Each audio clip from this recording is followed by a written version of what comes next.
Alright, so today I'm going to be reacting to a 12-year-old sued Roblox and won.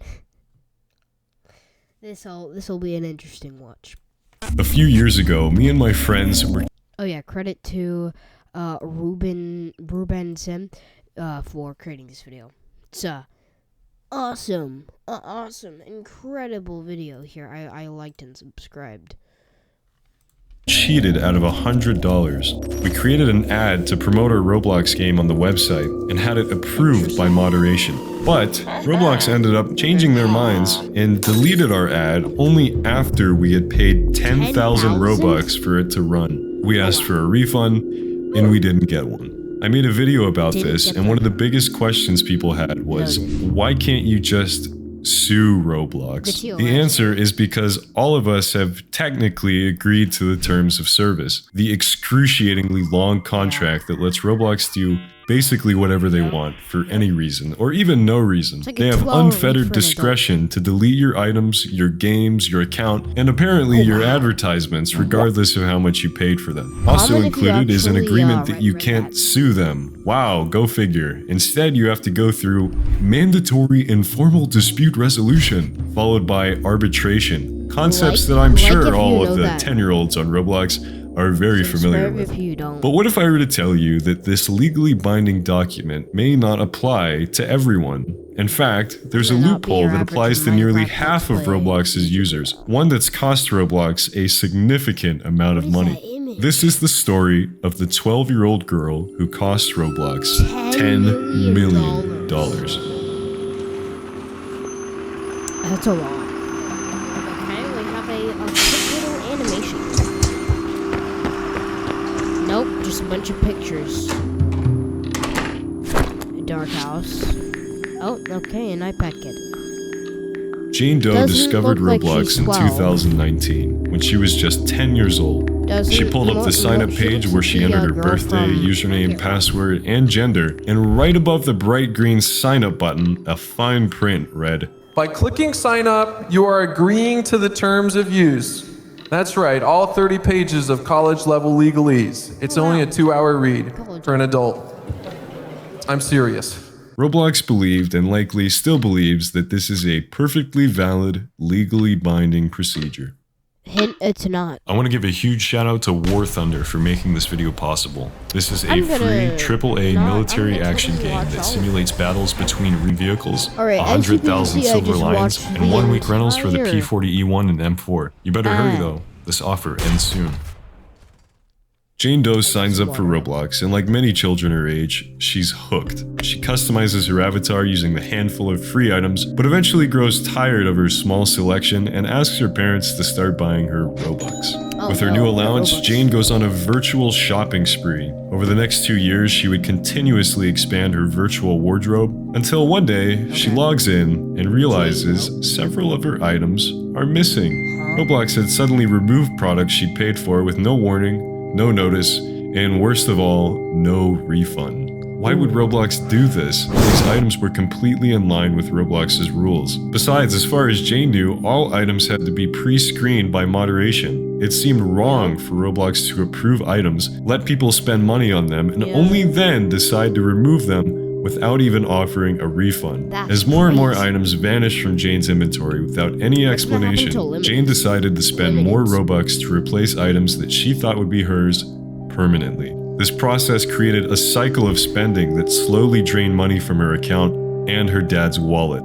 Unsure of why his daughter was spending so much Robux, Mr. Doe decided to investigate. He found that not only was Roblox deleting items that didn't violate the rules, they were also approving items that never should have been allowed in the first place. And when those items were removed, Roblox would recommend exact copies. This unlicensed Nike top was approved for sale by Roblox moderation. After being bought thousands of times, the item was removed, likely for copyright reasons, and in the recommended section, Roblox displays a listing for a copy of the exact same product from the exact same seller. He also found a Glassdoor review from an alleged former moderator who claims that Roblox gave him a content deletion quota. The manager that was in charge of us demanded that we have a set quota on the amount of contents and accounts moderated each day.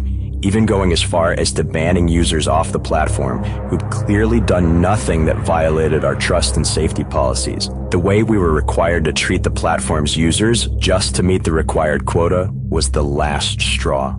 Keep in mind, Roblox makes a lot of money off this. Every player-to-player transaction nets Roblox 30% of the sale through a marketplace fee. By constantly deleting people's items, Roblox was driving more sales at the expense of their own customers. Jane was clueless to all of this. If she knew that Roblox could remove her items for no reason, she never would have bought them in the first place. From her father's perspective, a multi-billion-dollar corporation was taking advantage of not just his daughter, but millions of other users subject to the same treatment. And so he lawyered up and filed a class action lawsuit.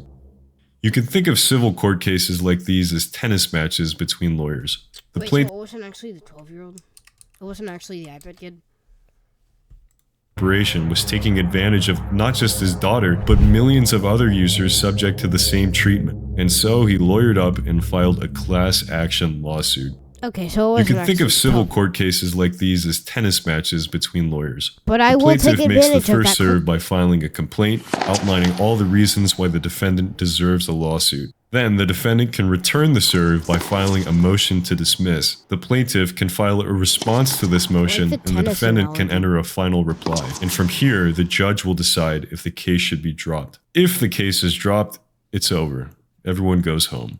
But if the judge decides the case should go forward, the real battle begins. If the motion to dismiss was a sports match, the rest of civil litigation is an all-out war, with every move costing ungodly amounts of time and money, potentially ending with the defendant being plundered for untold riches. Simply put, Roblox really wants to win. Jane Doe's counsel makes the first serve with a complaint that reads, "The predatory conduct taking place on defendant's platform reaches far beyond that which occurs at the hands of other nefarious users and third parties. Defendant itself seeks to fleece its own users financially in a clever content-deleting scheme." It's a powerful serve, but there's something you should know about Roblox's legal team. They're managed far better than the moderation team. This company is well funded with an all-star legal team of major league lawyers. They file a masterclass of a motion to dismiss that begins with 5 pages of case law references, over a dozen legal arguments, and a written declaration from Roblox's senior director of product promising to testify if called as a witness. All of this contributes to 2 main points. 1, Jane is legally bound by the terms of service because she agreed to them by signing up. This tiny bit of fine print is proof enough that Jane gave up her right to file this lawsuit as soon as she made her account. 2, the lawsuit is pointless because Roblox already gave Jane a refund after she filed the lawsuit. And guess what? They just rolled out their all-new automatic refund program. Wow! Since there's nothing else the court could possibly grant the plaintiff, the case should be dismissed. The refund is a great mystery in this lawsuit because the complaint says she didn't get one. Wait a minute, it says she won though. The motion says she did. The response says, no, she didn't. We checked. And the reply says, again, that she totally did. Of course, it would be easy to confirm this fact if plaintiff would simply tell Roblox the username of her Roblox account, something plaintiff's counsel has concealed and refused to provide Roblox since the lawsuit was filed more than 8 months ago. Roblox was so confident in their automatic refund program, they just assumed that Jane received her refund. When this case reached the judge, he wrote, "Roblox argues that this case is moot. I disagree. First, the claims for damages are not moot, at least because the parties disagree about whether Doe actually received this credit.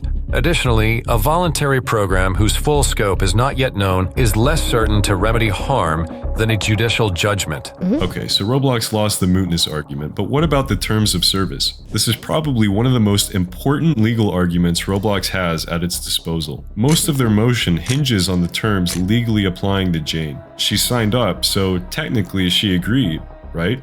In California contract law, Simply agreeing to a contract isn't enough for it to be legally binding. The parties have to understand what they're agreeing to, and the plaintiff argues in their response, Roblox can't show that Jane understood or even read this contract. Even if Roblox's sign-in screen might alert an adult to the fact that by signing up they are assenting to a contract, Roblox cannot make a similar showing regarding children, which is important here because Roblox knows at the point of registration how old the user is. A 10-year-old child, like plaintiff, likely does not appreciate the fact that they have entered into a contract when they register a Roblox account. There's even a line in Roblox's terms that says, in order to agree to these terms, you need to be 18 or older or have your parent or guardian's consent to agree to the terms. Roblox doesn't confirm that users under 18 have this consent, unlike platforms like YouTube, which ask for your parents' email or phone number if you're a minor. And so,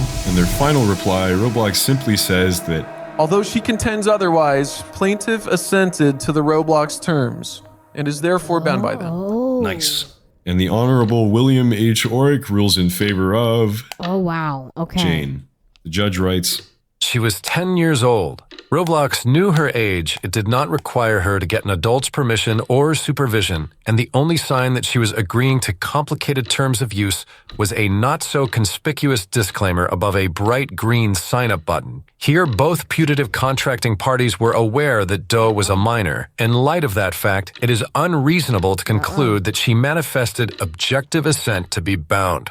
with the terms of service being out of commission, most of Roblox's arguments fell apart. It's a complete disaster. Half of Roblox's users are under 13. If this ruling sets a precedent for future lawsuits, any child under similar circumstances can sue Roblox, get past their arbitration clause and their class action waiver, and anything else that hinges on the terms of service. Think about all the children Roblox has pissed off through falsely banning them. Think about all the victims of exploitation who were misled by Roblox's safety claims. With the motion to dismiss largely denied, Roblox filed the official answer to the complaint, listing out all their defenses and denying nearly all allegations. Not hundreds, but tens. 9 months later, After 9 months of mediation, like a newborn baby, a settlement was finally born. Hooray! It's a boy! In it, Roblox reveals that 8 million accounts lost roughly 2 billion Robux by having their items deleted. That's roughly $20 million. Roblox agreed to create a $10 million settlement fund, which returns nearly half of the alleged losses back to everyone in the US. They also guarantee that an automatic refund program will be in place for at least 4 years. And based on information from the last 4 years, this program stands to prevent losses of at least $25 million, and already prevented the loss of more than 500,000 Robux. You, the viewer, have likely received a message about this lawsuit from the official Roblox account. It reads, Where? Just kidding. It says, As part of a class action settlement, Roblox has agreed to establish a settlement fund of $10 million for the benefit of Roblox users whose items were moderated and who have not yet received a full credit or refund. okay, so Such users will automatically receive a credit of Robux to their account without having to take any action. If an eligible user's share of the settlement fund exceeds a value of $10, such users may submit a claim to receive their share as a cash payment instead of Robux. not only did everyone get millions of dollars of free Robux, Roblox users had their rights recognized in a court of law. And it's all thanks to 12-year-old Jane Doe. I'm Ruben Sim, and this is the story of how a 12-year-old cost Roblox $10 million. alright, go subscribe to this guy, because he is the slightly more gamer version of Sunny V2. Subscribe to Sunny V2 too. He's awesome. But I know exactly what thumbnail I'm gonna clickbait the okay.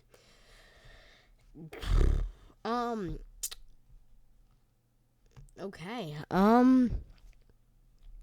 Thanks so much for watching. I will be posting more often. I know I haven't been posting for a month. I posted a I'm back YouTube video on Fortnite, and that ignore that. But, alright, so a 12-year-old sued Roblox and won. Crazy. Insane. Incredible. Although it wasn't really the 12-year-old, yeah. That's awesome, dude. Alright, goodbye. That's, interesting. So, thank you so much for watching. Make sure to, like and subscribe to my YouTube video, to my YouTube today,